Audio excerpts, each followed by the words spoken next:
तो बेटे कल हम लोग बातचीत कर रहे थे डॉपलर की प्रभाव। Yes sir. तो पहले कोई डाउट कोई प्रॉब्लम? No sir. तो कल मैंने आपको समझाया कि ध्वनि के घटने के साथ साथ ध्वनि की जो आवृत्ति है वो बढ़ती हुई सुनाई देती है। Yes sir. और ध्वनि बढ़ने के साथ साथ सुनाई देती है। Yes sir. इसी घटना को डॉपलर का प्रभाव कहते हैं।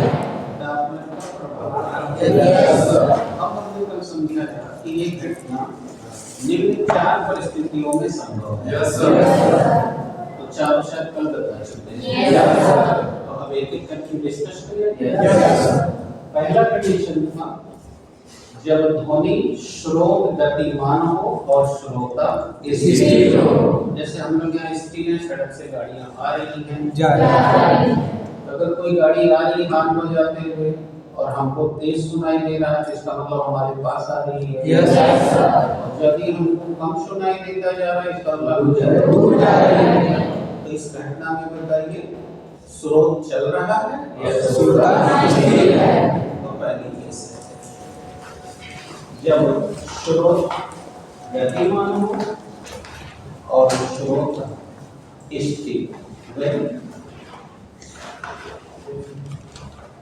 the source of sound is in motion while the observer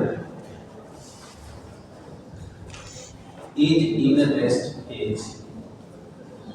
okay sir? Yes sir. जब ध्वनि स्रोत गतिमान और स्रोत स्थिर हो। स्थिर। अब आइए जरा यहाँ देखिए थोड़ा सा थोड़ा समझेंगे बस काम कर लेंगे। देखिए ये रही सड़क। अब आप अपने आप को एकदम फील कर लीजिए, एकदम ये मान के अपने को तैयार करिए कि हमको कुछ नहीं आ रहा है। तो आप एकदम खाली हो जाएंगे तो आप फुल ले लीजिए आप, क्योंकि खाली ही बर्तन में सब आता है। Yes sir. अपने आप को एकदम मेंटली खाली करके सीखिए। देखिए ये सड़क है और इस सड़क पर यहाँ एक व्यक्ति खड़ा है, यदि आप खड़े हो यस सर। तो आपको ऑब्जर्व यस सर। यानी कि वो मींस ऑब्जर्वर। यानी हिंदी में जैसे अभी आप फिजिक्स में मेडिकल करते थे तो लिखते थे ना ऑब्जर्वेशन। Yes sir. तो वही तो observer, you are observer, Yes, sir. you are doing experiment, you are getting the readings। तो वही तो है ऑब्जर्वेशन। तो यहाँ पर कोई एक ऑब्जर्वर है यानी कोई प्रेक्षक है जो आपके हिसाब से स्थिर है, यानी ये चल नहीं रहा है। जैसे at this moment all of you are sitting at a place. Yes. तो यहाँ वह स्थिर है, ये लिख लिया। He is still or resting place। यानी कि विरामावस्था। आराम से सीखिए, पहले केवल सीखना, इसके बाद तो अपने से चालू हो जाओगे। और यहाँ देखो ये कोई एक स्रोत है, तो स्रोत को मैंने एस लिख दिया। यस। यानी सोर्स ऑफ साउंड। अब आपके हिसाब से ये देखिए युवराज वाली कार है। और युवराज कार से आ रहे हैं इसलिए हार्न मार दबा रहे हैं क्योंकि वो देख रहे हैं आगे मेरा मित्र खड़ा है। यस। उनके पक्के मित्र मान लीजिए आदित्य हैं, तो आदित्य को देखते वो हार्न मार रहा है कि आप जान जाओ मेरे पास कार है। है ना? तो अब देखिए, अब ये देखो हार्न यहाँ से मार रहा है। अब देखो ये बात मैंने इसलिए कही कि तुम पहले रियलाइज करो कि कठिन नहीं है। That is just like a enjoyment, only we have to observe in a scientific way. ये सब एक सरल खेल है, हमें वैज्ञानिक रूप से उसे देखना है। It's okay. Yes sir. तो बोलो इसमें हार्न होगा तो तुम लोग मोबाइल में जैसे देखना हार्ट का निशान ऐसे रहता है, Yes, sir. रहता है? Yes, sir. तो चलो कल्पना करो कि इसमें जो हॉर्न है उस हार्ट की मूल आवृत्ति N है। और अब बताओ ये ध्वनि इस माध्यम में चल के यहाँ जाएगी। Yes, sir. तो मान लिया कि इस समय जो भी टेम्परेचर है जो कि पीछे पड़ चुके हैं 0 डिग्री पर वायु में ध्वनि की चाल 332 मीटर पर सेकंड में मानते हैं। Yes, sir. और उसकी लिमिट है 330 से 335। पता चला? Yes, sir. और अगर 1 डिग्री ताप बढ़ जाता है तो 0.6 बढ़ जाएगा, जिसका मैंने फार्मूला भी कर दिया था पिछले दिन कि Vt बराबर V not plus 6 plus minus का। Yes, sir. तुम्हें पता है टेम्परेचर बढ़ेगा तो वेलोसिटी बढ़ जाएगी, Yes, sir. टेम्परेचर बढ़ेगा, velocity बढ़ेगी। तो वेलोसिटी बढ़ेगी। Yes, sir. तो ये 90 डिग्री पर चाल, ये है 0 डिग्री जो तुम्हें औसतन 332 रखना है। Yes, sir. और 10 डिग्री तो 10 डिग्री बढ़ा करके ऐड करोगे, Yes, sir. हटा देना। Yes. ये तुम जानते हो सारे ऐसे ही होती है। Yes, sir. अब बोलो प्रॉब्लम। No, sir. हाँ रोहित और कंसंट्रेट बैठो। तो अब देखो यहाँ पे ये इसका स्पीकर है जिसकी आवृत्ति N है और इसमें ध्वनि इस समय के टेम्परेचर पर V मीटर प्रति सेकंड वेग से जा रही है। ध्वनि चल रही है। Yes, sir. गाड़ी नहीं हो रहा। Yes, sir. और तुम्हारा शर्त है कि यह गाड़ी यानी यह स्रोत गति कहाँ है। तो मान लीजिए इसकी गति मीटर प्रति सेकंड। Yes, sir. कितनी है? Meter. यानी ये जाएगी 1 सेकंड में V मीटर Yes. और ये जाएगी 1 सेकंड में मीटर। Yes, sir. बोलो क्लियर है? Yes, sir. और अब बताओ, कल्पना करो कि किसी क्षण ये युवराज अपनी कार लेकर के एस पॉइंट पे था और तभी उसने हॉर्न बजाया। Yes. तो हॉर्न बजाया तो एन आवृत्ति की तरंग निकली। Yes, sir. और ये बजाते ही 1 सेकंड बाद ये ऑब्जर्वर सुन लिया, यानी यहाँ आदित्य खड़े हैं। Yes, sir. तो आदित्य ने उसके जैसे ही हॉर्न बजाई वह 1 सेकंड बाद उसने सुन लिया हॉर्न की आवाज आ रही है। Yes, sir. तो बताओ उस समय, अब देखो मैं रेडी यूज कर रहा हूँ जल्दी से, अगर 1 सेकंड बाद ये सुन लिया बच्चा यानी ऑब्जर्वर, तो बताओ उस समय युवराज की कार जहां थी वहां से ये ऑब्जर्वर बताओ V मीटर की दूरी पे खड़ा था। Yes, sir. ऐसे करता क्योंकि उसकी चाल Millimeter. और चाल बराबर होता है दूरी, Yes, sir. यानी इकाई समय में वो V मीटर दूरी तय कर चुका है। Yes, sir.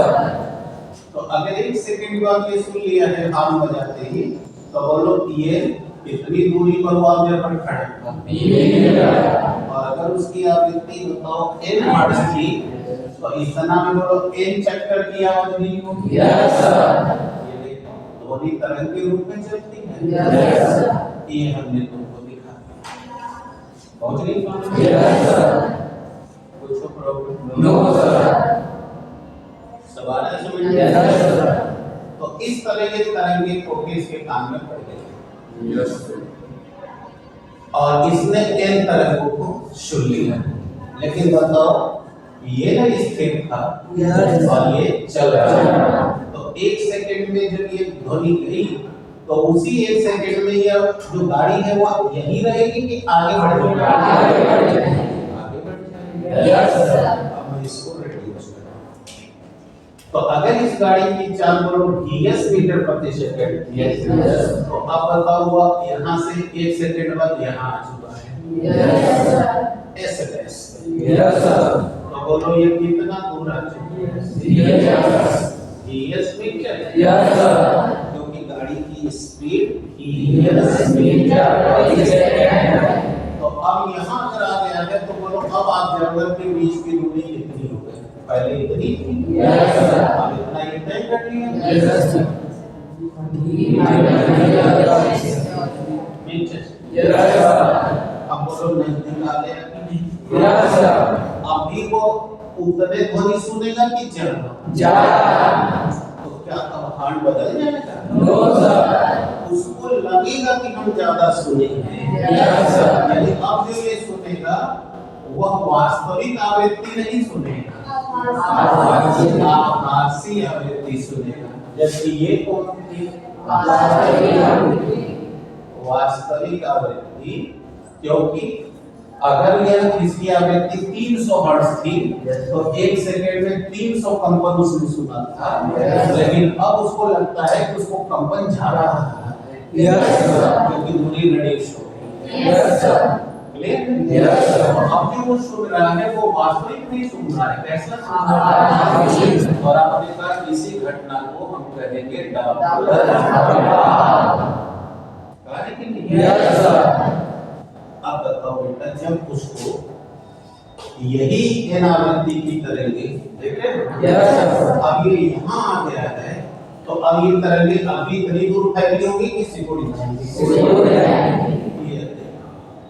ये सिकुड़ गई, उतने कंपन आ रहा है लेकिन तो अब बताओ इसका तरंग दैर्घ्य बदल चुका होगा। Yes, sir. पहले ये इतना दूरी पर थी, बोलो यहाँ से यहाँ तक एक चक्कर। Yes, sir. इस समय तरंग दैर्घ्य लेगा और अब आई लाल वाला चेक करो, अब बोलो सिकुड़ गई। Yes, sir. अभी वही सुन रहा है, बदल गई। Yes, sir. इसका मतलब कि डॉपलर के प्रभाव में दो घटना हो सकती है। क्या क्या? न केवल आवृत्ति बदलती है बल्कि उसका तरंग लेकिन चाल नहीं बदलती है। Yes, sir. क्योंकि माध्यम वही रहता है। जैसे तुम लोग यहाँ बैठे हो, मैं भी ट्रेन हूँ, चाहे मैं ही वो युवराज की गाड़ी हूँ, तो मैं यहाँ से बोलते हुए आगे जा रहा हूँ, तो क्या माध्यम बदल गया? No, sir. पीछे चैप्टर में पढ़ते आ रहे हो कि माध्यम जब तक नहीं बदलता है तरंग की चाल नहीं बदलती है। Yes, sir. क्या समझ आया? Yes, sir. चलो, तो अब यहाँ से लेके यहाँ तक अब रह गया, और इस समय देखो तो ये स्रोत श्रोता की ओर जा रहा है। Yes, sir. अब जैसे जैसे आगे बढ़ता जाएगा, बताओ वैसे वैसे इसको ध्वनि ज्यादा सुनाई देती है। Yes, sir. और जैसे ये इसको पार करके अब दूर जाएगा Yes, sir. तो इसका मतलब हमको अब यहाँ 3 सिचुएशन में सूत्र पढ़ना होगा। Yes. जब वो श्रोता की ओर आ रहा हो, Yes, sir. दूसरा जब श्रोता से दूर जा रहा हो। तो ये दो तरह से जा सकता है। Yes, sir. एक यहीं से इधर चला जाए, Yes, sir. या पार Yes, yes. दोनों घटनाओं से। Yes, sir. तो तीसरा एक केस पढ़ेंगे कि अगर वो पार करके जा रहा हो तब उसको ध्वनि में कितने का अंतर है। Yes, sir. तो 3 केस। Yes. तो यहाँ पे क्या डाउट्स है? No, sir. सवाल समझ में आ गया? Yes, sir. शुरू किए क्या? Yes, sir. मानो S एक ध्वनि स्रोत है। Assume that S is a sound pollution. S is the source of sound. और O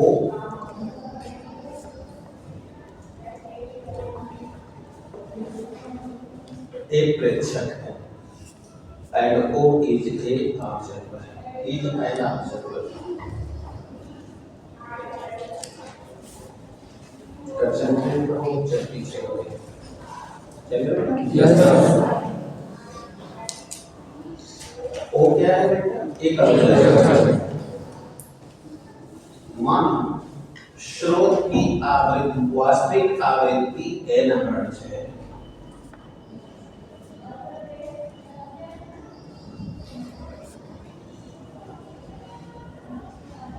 स्रोत की वास्तविक आवृत्ति 10 हर्ट्ज।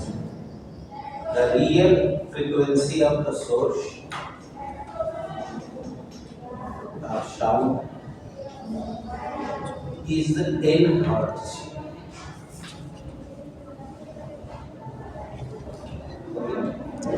और अब तो हार्ट बजाएगा तो ध्वनि चलेगी, ध्वनि की तरफ से। अब मैं यहाँ पर एक चीज और बता दूं, क्योंकि कोर्स से कट गया है, लेकिन मैं बताना चाहता हूँ क्योंकि ये सब तुमको कंपटीशन में मिलेंगे। कई चीजें कोर्स से कटी हुई है, नहीं तो अभी ये चैप्टर पढ़ सकता हूँ। अभी तो तुमको इको पढ़ाया जाता, फिर इसके बाद जो है पराध्वनि सुपरसोनिक वेव्स पढ़ाया जाता, फिर तुमको ध्वनि की तीव्रता के आधार पर तरंगों के प्रकार पढ़ाए जाते, सर्व परासर्व ये सब सुने होंगे। अभी तो सब कट गया ना, तो कम पढ़ना है, जितना पढ़ना पढ़ा है। तो मैं यहाँ पर एक कंपटीशन के लिए बात बता दूं, या वाइवा में ये सब कुछ करेंगे। जो भी ध्वनि तरंगे, ध्यान से सुनना, ऐसी सभी ध्वनि तरंगे जिनकी तीव्रता या जिनका वेग ध्वनि की चाल से ज्यादा होता है, उन्हें हम पराध्वनिक तरंगे यानी सुपरसोनिक वेव्स कहते हैं। ठीक है। जैसे तुमने सुना होगा कि अभी हमारे देश में ICBM बना है, इंटरकॉन्टिनेंटल बैलिस्टिक मिसाइल। तो ये क्या है, इन सबकी स्पीड ध्वनि की चाल से ज्यादा है, इसीलिए कहते हैं ये सब सुपरसोनिक मिसाइल। तो जिनकी भी चाल ध्वनि की चाल से ज्यादा होती है, उन्हें हम सुपरसोनिक वेव्स, हिंदी में पराध्वनिक तरंगे कहते हैं। आज से ये सब याद रहेगा। तो अब याद रहेगा तो एक और बात कंपटीशन में याद कर लो, जितनी सुपरसोनिक वेव्स होंगी उन सबका मार्ग संगवाकार होगा। कैसा होगा? संगवाकार। जैसे कभी-कभी आसमान में ऊंगी जहाज देखे होंगे तो वो पीछे ऐसे घुमा छोड़ते हैं, यानी वो सुपरसोनिक वेव है। ठीक है। तुम्हारे घर में खिड़की या छत में कहीं एक छोटा सा सुराख हो तो देखना सूर्य का प्रकाश उस सुराख में से आएगा, और जब गिरेगा जमीन पर तो देखना ऐसे संगवाकार मार्ग लेकर हुआ आएगा। क्योंकि सूर्य की किरणें कैसी हैं? सुपरसोनिक, क्योंकि उनकी चाल ध्वनि की चाल से बहुत, जानते हो 3 लाख किलोमीटर तक से चलेगी। यानी एक सेकंड को 3 लाख किलोमीटर जाती है। इतनी चाल से चलने वाला आज तक किसी इंसान ने कोई मशीन नहीं बनाई, न वो बना सकता है, किसी के पास शक्ति नहीं। हाँ, ध्वनि से तेज चलने वाली बना सकते हैं, राइट है। इसीलिए जब तुम लोगों को मैं बता रहा था बर्नौली थ्योरम में, टाक्सेली का थ्योरम बता रहे थे कि शहरों में बिल्डिंग की ऊंचाई कैसे तय की जाती है, तो दिन बता रहे थे कि बेटा हम ध्वनि के चलते बताएंगे, तो कोर्स से कट गया, लेकिन आप मुंह से निकल गया तो बता देते। जहां भी हवाई अड्डे होंगे देखना वो शहर से दूर बनाए जाएंगे, और जहां हवाई अड्डा होगा उसके 5-6 किलोमीटर के परिधि में बिल्डिंग, हाई बिल्डिंग, ऊंची बिल्डिंग बनाने की इजाजत नहीं है। क्यों? क्योंकि जब जहाज लैंड करता है या फ्लाइट करता है तो वो पीछे से जो धुआं फेंकता है उससे वायु में कंपन के कारण पराध्वनिक तरंगे पैदा होती हैं। समझ के उसकी चाल ध्वनि की चाल से ज्यादा है, और वो संगवाकार मार्ग छोड़ती है। अगर वहाँ ऊंची बिल्डिंग होगी तो अब ये तेजी से वो कंपित करके जाके बिल्डिंग से टकरा जाएगी। कल हमने अनुमान पढ़ा कि वायुबल के कारण पड़ोसी दोलन की आवृत्ति अगर उस बिल्डिंग के आवृत्ति के बराबर हो जाए तो इसीलिए ऊंची बिल्डिंग बनाने का इजाजत नहीं है। आवाज आपको समझ में आ रही है? इसीलिए कहते हैं बेटा जब ध्वनि में आएंगे तो देख रहा हूँ कोर्स करता है, तो इसीलिए मैंने सोचा अभी बता भी तो अब दिमाग में आ गया आपको। तो इसे सुपरसोनिक वेव्स कहते हैं। तो आइए अपने कवर करिए जल्दी से, वो लिखा है कि उसकी वास्तविक आवृत्ति 800 Yes. और वही 3 मीटर प्रति सेकंड की वेग से माध्यम में चल रही है and the speed of sound is 3 metre per second.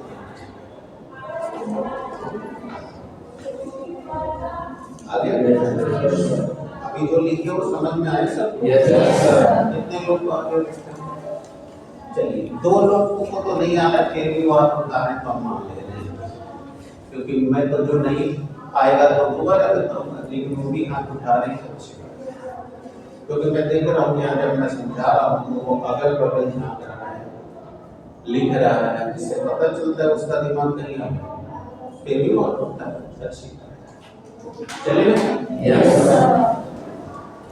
तो देखो यहाँ से ये ध्वनि भी मीटर पर सेकंड के वेग से चल रहा है। Yes. अब पहले बदलोगे क्योंकि तुम्हारी शर्त क्या थी, जब स्रोत गतिमान हो और श्रोता स्थिर हो। और यहाँ से शुरू करो। Yes, sir. पहले चीज मानो ध्वनि स्रोत AS मीटर प्रति सेकंड के वेग से गतिमान है। Assume that the source of sound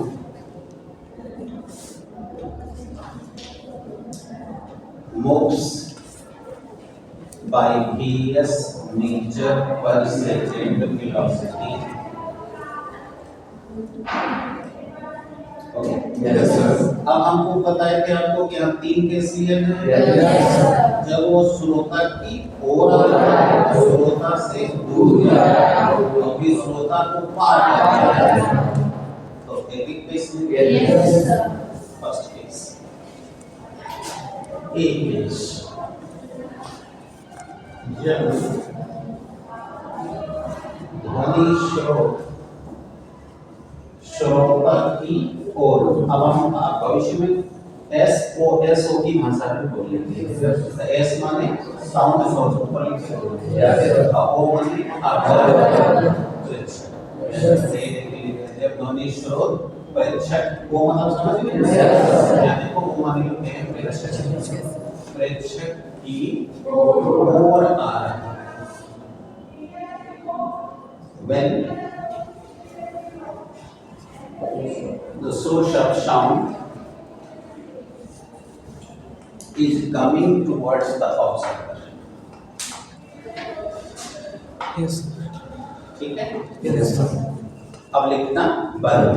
आप समझिए क्या रिलेशन का काम। Yes. बताओ यहाँ खड़े था और देखते, तुम लोग को कल्पना करना हमेशा कहता हूँ कि जब मैं किसी का नाम लूँ तो समझो कि हम ही वहाँ पे हैं। Yes. क्योंकि जब तक तुम अपने को इन्वॉल्व नहीं करोगे तुमको नहीं आएगा। Yes. तो देखो यहाँ ऑब्जर्वर है और इधर से ये युवराज जो है अपनी कार चलाता हुआ आ रहा है। Yes. तो बोलो अब इसको ये सुनाई देगा या ये सुनाई देगा? अभी मैंने आप हासी सुनाई देगा। क्यों? क्योंकि ये तो साउंड ये प्रोड्यूस कर रहा है। Yes, sir. लेकिन इससे दूरी लगातार हटती है। तो इसको तेज में सुनाई देगा। Yes, sir. तो वह ये नहीं सुन पाएगा, ये सुन उसको लगेगा बड़ी जोर आवाज आ रही है। Yes, sir. ठीक है, ऐसे कैरेक्टरिस्टिक बोलोगे तभी पता चलेगा तो कितना समझ रहे हो, राइट? Yes, sir. तो अब ये इधर की ओर आ रहा है तो इसको सुनाई देने वाली आवृत्ति वो रियल नहीं है, वर्चुअल है, जब उसको ज्यादा सुनाई दे। Yes, sir.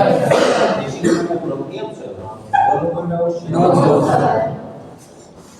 आ रहा हूँ तो इसलिए सुनाई देने वाली आवृत्ति क्या सीखो, लिखना नहीं होता, ठीक है? आवृत्ति बोलो मूल आवृत्ति से, मूल आवृत्ति समझिए? Yes, sir. यानी जितना साउंड प्रोड्यूस करना है, Yes. मूल आवृत्ति से बोलो कैसा सुनेंगे? ये कौन सा कठिन काम है? Yes, sir.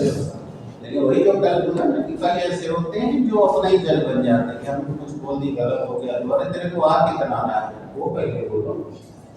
तो ज्यादा सुनाई देते सुनाई देगा। अब सुनाई देगा तो वो कौन सी आवृत्ति होगी? और मैंने आज ही बताया, अभी थोड़ी देर पहले बताया कि डॉपलर प्रभाव में दो घटना होगी, सुनाई भी ज्यादा देगा इसलिए क्योंकि उस तरंग का तरंग दैर्घ्य घट जाएगा। और जो बच्चों को बिल्कुल आता उन्हें पता है कि भी लगा तो भी बाई लैम्डा तरंग है। तो देखो ये तरंग दैर्घ्य घट गया तो आवृत्ति बढ़ गई। Yes sir. इसलिए जानवर पूछ दिया कि भाई ये तुम बताओ मेरे को कि वो तुम्हारी ओर आ रहा है तो तुम ज्यादा काहे सुन रहे हो? क्या कहोगे? वही जो हमने वो लाल और नीला में दिखाया है कि अब आपको अगर ज्यादा सुनाई दे रहा है तो इतनी तरंगे जब ये यहाँ था तो इतना दूर में फैली थी। जब स्लोप चल के यहाँ आ गया तो अब साउंड यहाँ नहीं प्रोड्यूस हो रहा है और अभी हम 1 सेकंड में सुन रहे हैं तो इतने तो वही एक चक्कर आएंगे। वही एक चक्कर जैसे पहले 20 चक्कर आ रहा था इतनी दूर में तो अभी वही 20 चक्कर अब इतने दूर में आएंगे। इतने दूर में आने का मतलब सिकुड़ गया कि तरंग दैर्घ्य कम हो गया तो तरंग दैर्घ्य घट गया तो बढ़ गई। क्योंकि वहां से यहाँ तक माध्यम नहीं बदला और माध्यम जब तक नहीं बदलेगा चार्ज नहीं बदलेगा, इसलिए कांस्टेंट है। अगर इसके द्रव्यमान बाकी है अगर ये बदल गया कम हो गया और जब ये बढ़ जाएगा तो वो बढ़ जाएगा। Yes sir. जब ये बढ़ जाए तो तेज सुनाई देगा। अब बताओ क्या प्रॉब्लम है? No sir.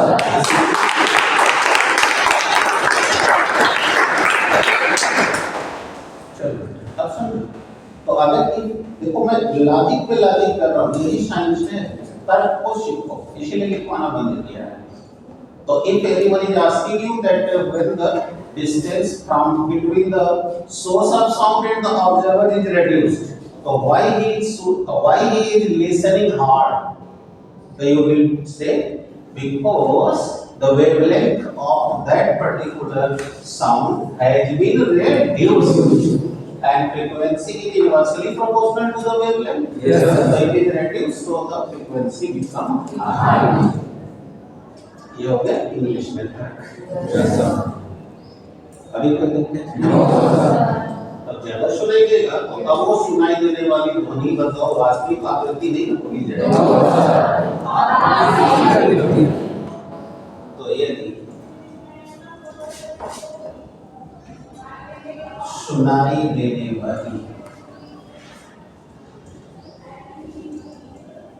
आभासी आवृत्ति बोलो कौन हो? सब लिख रखा है बोलो। अब इसको उठाओ पहले सही बोलो। हाँ चलिए। इंडेक्स आपको दिख रहा है? No sir. तो अब तुम समझ रहे हो कि तब ये तो नहीं बदलेगी।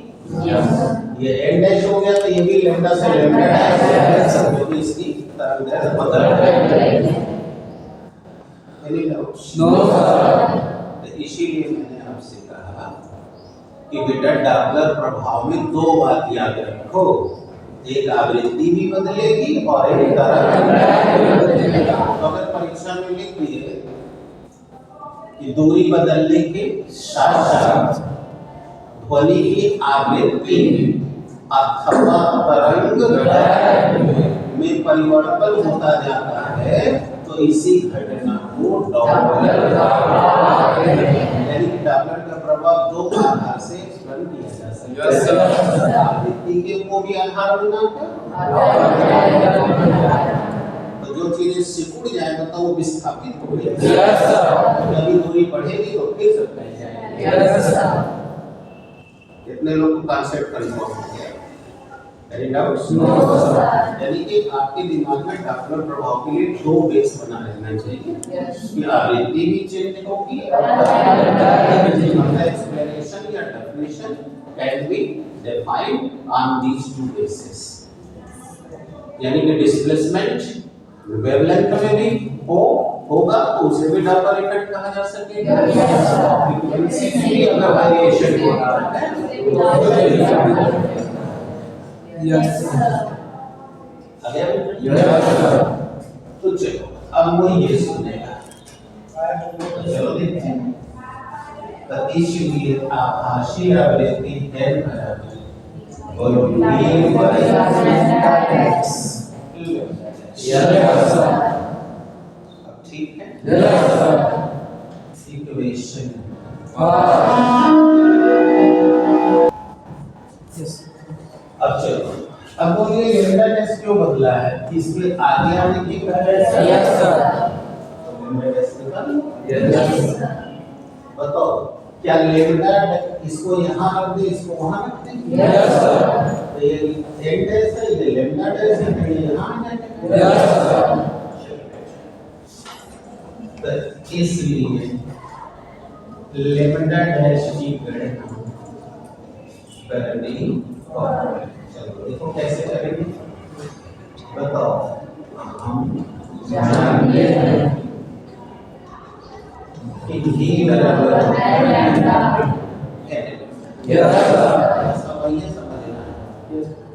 तो बोलो जब ये सुना आवाज थे उस समय तुम्हारा स्रोत यहाँ था कि यहाँ आ गया था?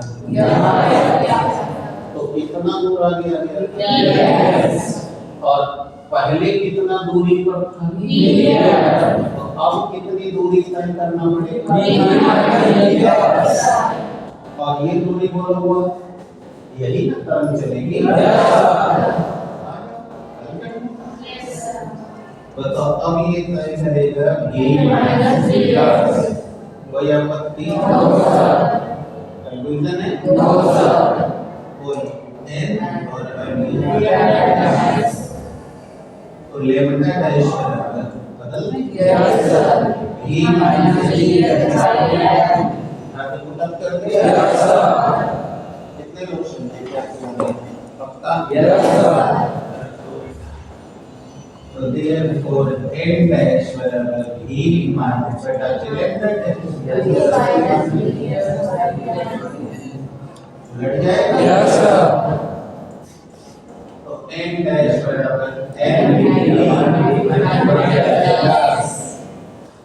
आगे पर तो जब हमारा श्रोतन की ओर आ रहा होगा तो हमारे श्रोता को ज्यादा सुनाई देगा और उसकी गणना हम किस सूत्र से करेंगे? जहाँ n मूलावृत्ति है ध्वनि और PS स्रोत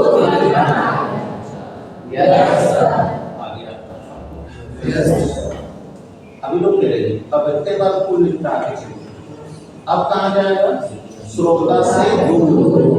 अब वो श्रोता से दूर चला जाएगा। चलिए दूर जाने का वो तरीका या तो ये इधर पार करके निकल जाएगा।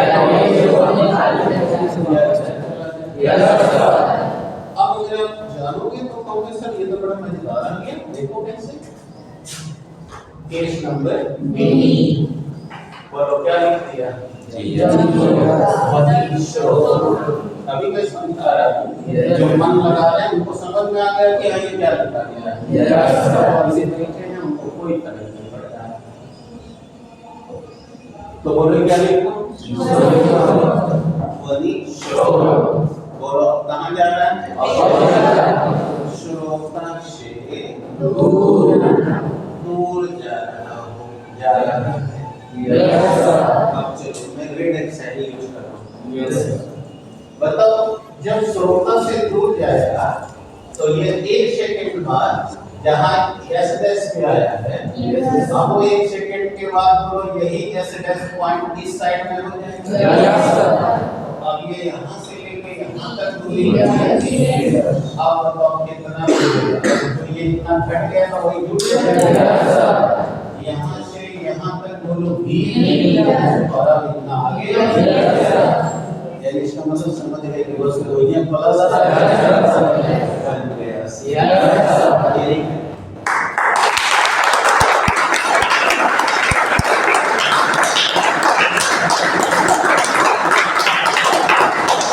हमारी देने वाली आभासी आभाषी आवृत्ति आभाषी आवृत्ति हाँ 30-40 सेकंड से ज्यादा ताली मत बजाया करिए, क्योंकि ताली का भी बजाने का जो प्रयोजन है वो खाली हार्मोन को डेवलप करने से है।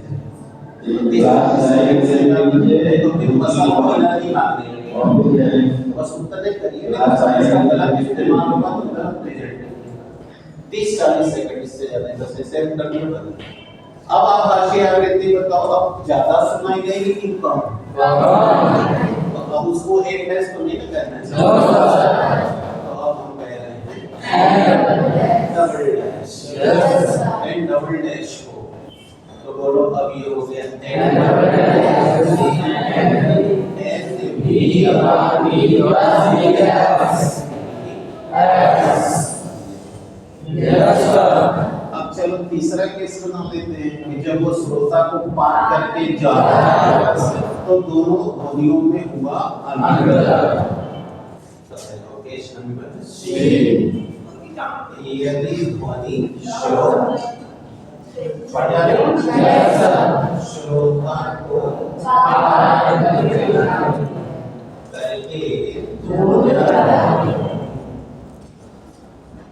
तो ध्वनियों की आवृत्तियों में अंतर।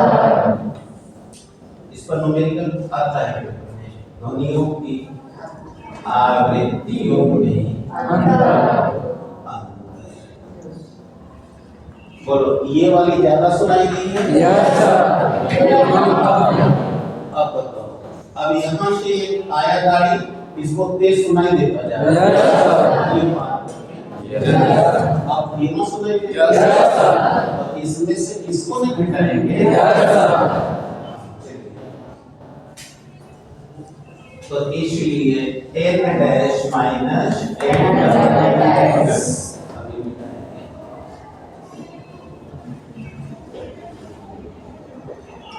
बोलो n डैश कहाँ है ये? n b by b minus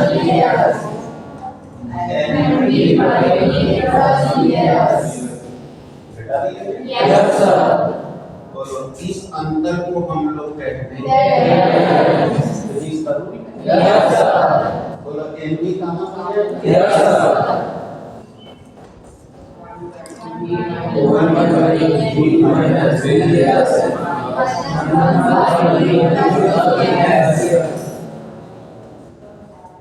NB बोलो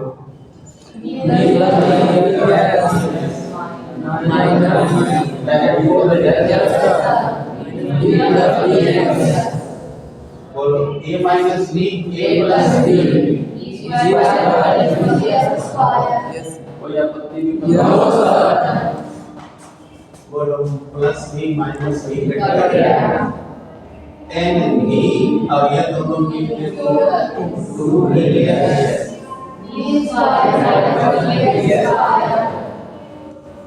अब तुम जानते हो कि तुम्हारी गाड़ी जितनी भी सड़क पे ट्रक बस चल रही है, कोई भी ध्वनि के रफ्तार से नहीं चल रहा है। जैसे मान लो कि कोई बच्चा कह रहा है, जैसे वही कह रहे हैं युवराज महोदय कि हम सर 140 किलोमीटर पर घंटा की रफ्तार से अपनी कार को उड़ा देंगे, तो इसको बदलो मीटर पर सेकंड। दो नंबर अब 350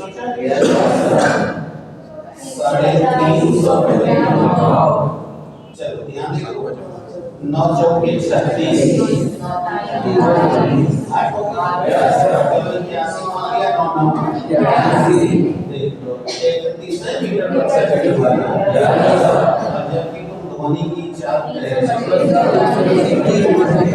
तो ये ज्यादा है कि युवराज की कार का वेग ज्यादा है? मेरे आगे छोटी राशि है तो उनके म्यूजिक बताया गया था कि बड़ी राशि के आगे छोटी राशि। अब जब इसको ऐड करते हैं तो और अब समझ गए हो क्या होने वाला है। अब यहाँ पे चुटकी VS is more less than V. जो अभी बोल रहे हैं तो वही गणित में लिख रहा Yes, sir. है कि किसी स्रोत की चाल ध्वनि की चाल से बहुत कम है, इसलिए VS स्क्वायर और V छोटा इसलिए ये वेक्टर है। Yes, sir. इसलिए VS स्क्वायर को करते हैं तो ये कॉन्सेप्ट अब तक कई बार यूज हो चुका है, Yes, sir. अभी समय नहीं यूज होता रहेगा। अब ये नेग्लेक्ट हो गया तो वही गए ना। Yes, sir. तो del H is equal to 2 V square AB से तो डेल H मेरा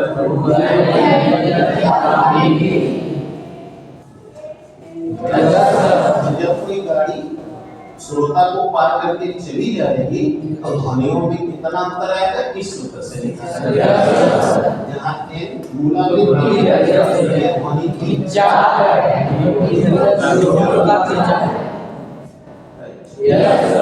आप लोग हर सूत्र में लिख लेंगे ना अपने। अब ये पहला पॉइंट आप कोई प्रॉब्लम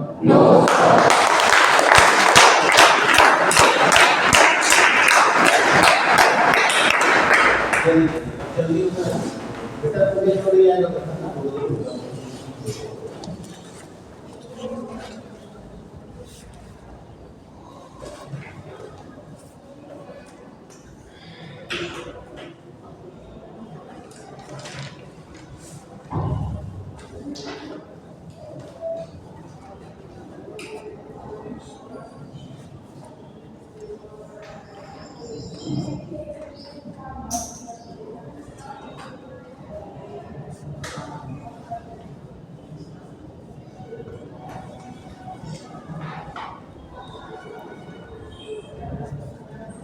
अब जितना जल्दी हो सके करिए जल्दी से।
Very. The source of sound is in a rest phase, while the observer is in motion. Yes. आओ देखो, वही सिचुएशन है, यहाँ से सीखो कैसे बताया जाए। अब आप समझ गए हो ये सड़क है ना, Yes, sir. और यहाँ पर कोई एक सोर्स ऑफ साउंड है, यानी ध्वनि का स्रोत, Yes. और इस समय ये स्थिर है। Yes, sir. तो बताओ अब इसका प्रारंभिक वेग शून्य है। Yes, sir. और ये n आवृत्ति वाले सोर्स से साउंड प्रोड्यूस कर रहा है। Yes, sir. तुम्हारे हिसाब से ये बोलो वास्तविक आवृत्ति है। Yes, sir. और अब देखो यहाँ पर तुम्हारा ऑब्जर्वर, ठीक है। Yes, sir. तो बोलो अब यहाँ पर भी ना तीन समस्याएं हो सकती हैं। Yes, sir. जब ये जब ये श्रोता स्रोत की ओर जा रहा है, Yes, sir. जब दूर जा रहा है, सही है। Yes, sir. और तीसरा इसी तरह जो वो है इसको तो चलते हैं। Yes, sir. अब आप वॉच करो, ध्यान से सीखना, अभी जो किए वही कर रहा हूँ। अब बताओ अगर यहाँ पर हमारा ध्वनि शुरू है और वह n आवृत्ति की तरंग पैदा किया, तो बोलो वह ध्वनि यहाँ से यहाँ तक ध्वनि के वेग से जाएगी। Yes, sir. अभी हम लोग पढ़ के आ रहे हैं। 3 मीटर तो बताओ ध्वनि पैदा करते ही अगर एक सेकंड ध्वनि सुन लेता है, Yes, sir. तो बताओ स्रोत से श्रोता कितनी दूर पर होगा? 3 मीटर और बोलो अगर उसकी आवृत्ति n बढ़ जाए, Yes, sir. बोलो यहाँ से यहाँ तक एक सेकंड में n मानेगा? Yes, sir. देखो अभी तुम ध्यान से सुने पड़े हो, इसलिए तुमको खटाक से आ जाओ। ये देखो, ये सुनाई दे रहा है? Yes, sir. यहाँ तक कोई प्रॉब्लम No, sir. लेकिन अब क्या होगा? अब ये हुआ कि ये नहीं चल रहा है। Yes, sir. अब श्रोता जा रहा है तो श्रोता पैदल जाएगा। Yes, sir. जब बस से जाएगा या किसी चीज से, Yes, sir. पैदल जा रहा है तो ये उसकी स्वरूप की चाल है। बस से जा रहा है तो बस जितनी चाल से जा रहा है उतनी चाल से समझे सर? Yes, sir. या गति के जड़ Yes, sir. ये सब क्वेश्चन पूछे जाएंगे ना कि बस से जा रहा है तो वो कैसे उतना वेग से जा रहा है। जो बच्चा पीछे पढ़ा लिखा हो जाए तो गति का समझेंगे। Yes, sir. आइए देखिए, अब देखिए ये साउंड इसको आ रही है और अब हमने मान लिया कि हमारा श्रोता v0 मीटर प्रति सेकंड, v माने वेलोसिटी, o माने हो गया यानी v0 मीटर पर सेकंड की वेग से स्रोत की ओर जा रहा है। ठीक है। Yes, sir. अब मुझे बता दो क्या होगा, ध्यान से सुनो। अब मैं यहाँ से शुरू करता हूँ। ये सब शर्तें वही नहीं Yes, sir. क्या अब ये दिखाने की जरूरत नहीं, आपको पता है Yes, sir. कि माना ध्वनि स्रोत S की वास्तविक आवृत्ति जिससे उत्पन्न ध्वनि v मीटर पर सेकंड है। Yes, sir. और श्रोता को सुनाई देती है। Yes, sir. अब जो श्रोता सुनेगा बताओ वह n तो सुनिए रहा है। Yes, sir. लेकिन शब्द के अनुसार ये उधरी जा रहा है। Yes, sir. अब यही से हमारा सुनो, Yes, sir. समझो क्या आपने? Yes, sir. हाँ, एक देखो पीछे फोटोग्राफ का एक दूसरे को डिस्टर्ब करता है। एक केस ले रहा है, यदि श्रोता v0 मीटर प्रति सेकंड के वेग से श्रोत की ओर जा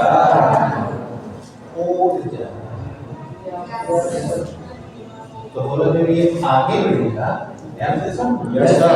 क्या बढ़ेगा? आगे बढ़ेगा। तो ये तो आगे नहीं बढ़ रहा है। No, sir. अगर वो बढ़ता तो तरंगे इसको Yes, sir. बात समझ में आ रही है? ऐसे ऐसे सपोज कर लो, ऐसे सपोज करो ये यही स्थिर है। Yes, sir.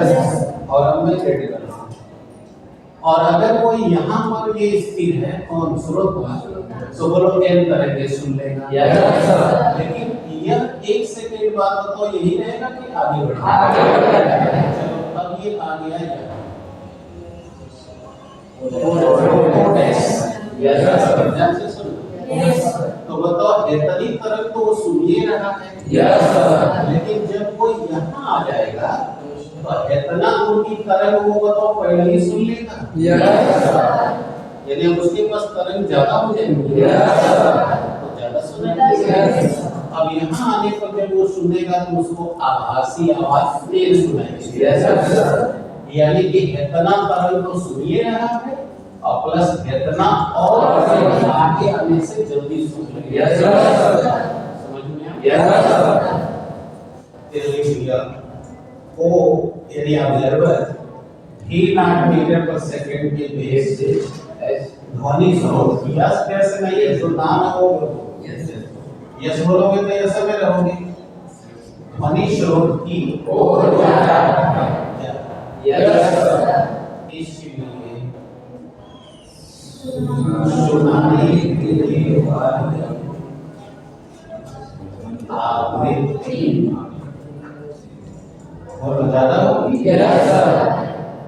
ज्यादा आवाज होगी, ज्यादा आवाज होगी। ठीक है? तो यदि यह आभासी आवृत्ति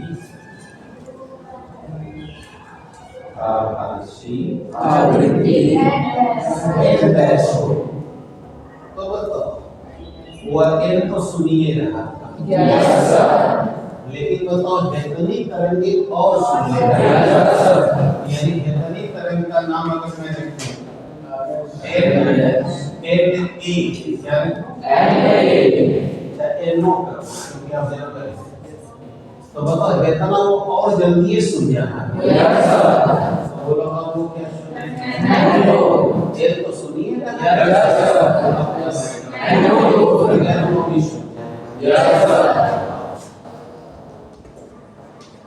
अब तुमको मिटा दिया, चलो मिटा दिया तो फिर कर लेता हूँ, तो तुमको पता ही है भी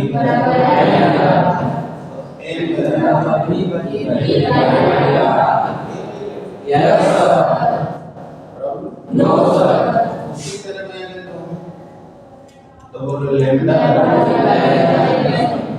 तो अब जितना लोग ज्यादा सुना है वो तरंग दैर्घ्य ज्यादा से अब उसको कैलकुलेट करना हो तो आप भी बताओ ये दूरी उसने भी तय किया, प्लस इतना और बात बैठी तो अब वो क्या सुन रहा है? देखो ये तो भी सुनिएगा प्लस ये भी सुन रहा है, दिमाग काम करता है। चलो इसको मैं बल्कि लेमडा डैश लिख दे रहा हूँ ताकि तुमको प्रॉब्लम नहीं। ये वैसा हूँ सीधी हो गई। बोलो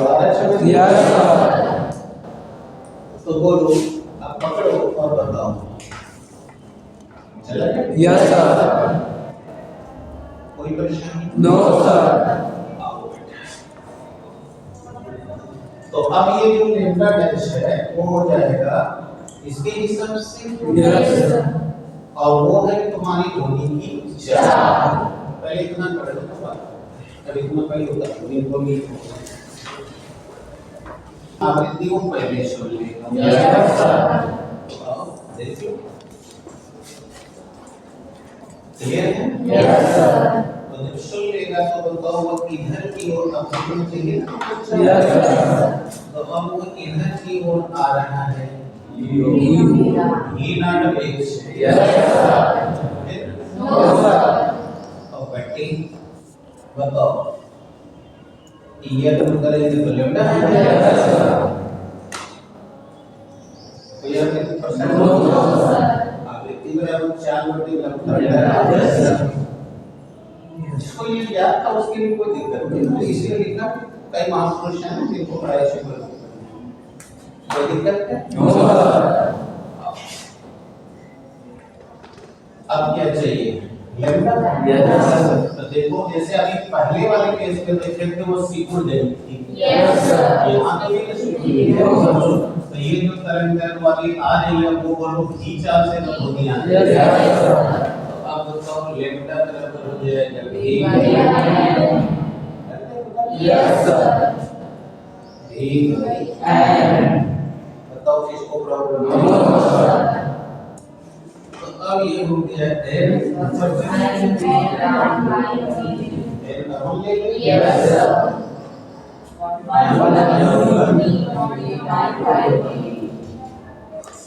अब बताओ आभासी आवृत्ति बराबर L E plus E Yes, sir.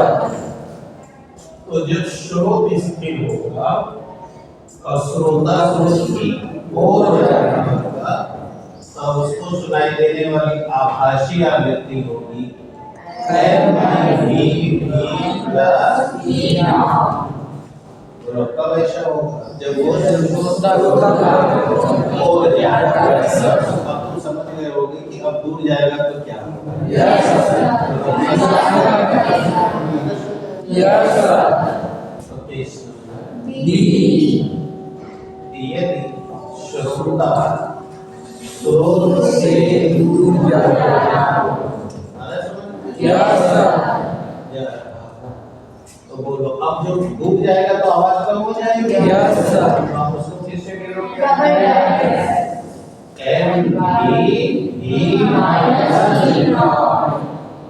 तो बोलो अब ये गुरु वाला हो गया Yes, sir. पेश नंबर बात करवाओगे Yes, sir. यदि श्रोता स्रोत को पार करके दूर जा रहा हो ठीक है तब ध्वनियों की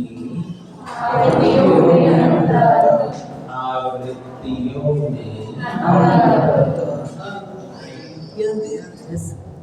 right Yes, sir. and when the observer is just crossing the source of sound so then the difference 10 second का काम है तो अब बताओ जब इधर जा रहा था तो ज्यादा सुनाई दिया दूर जाएगा यानी कि इसमें से Yes, sir.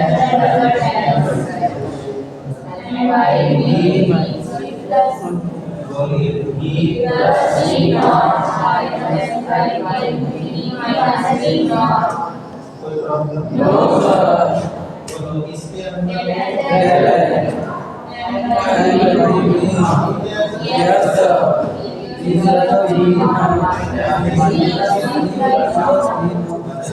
Yes, sir.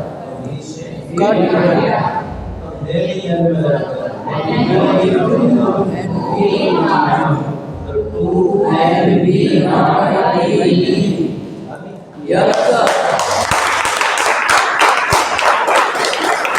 ये आ गया कब लगाना है पता चल गया Yes, sir. कहाँ कौन सा पता है Yes, sir. ये ध्वनि की चाल है Yes, sir. ये श्रोता का ये वास्तविक आजादी तो दो केस निपट गया Yes, sir.